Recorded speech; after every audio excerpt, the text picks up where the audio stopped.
if you cannot do a traffic stop with an 18-year-old teenage girl without hip tossing her, slamming her to the ground, cursing her, and punching her in the face, then maybe you shouldn't have a badge. Civil rights attorney Ben Crump has taken up this case. He is representing Hackett. Just let's start with this. What is Alisa Hackett saying? Because when you watch the video, I am curious what you see as a person who has seen multitudes of these videos over your time defending these cases. Well, Sarah, saying that thank God we have the video, but we also have the audio of the interaction with them.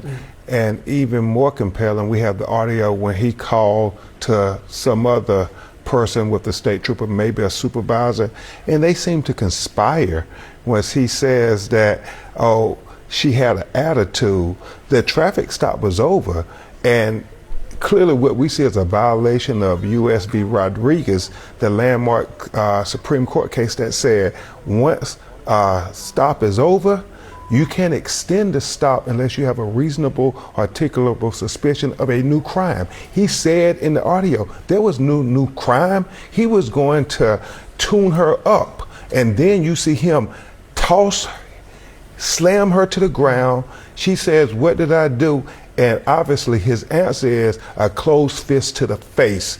That is disturbing on every level.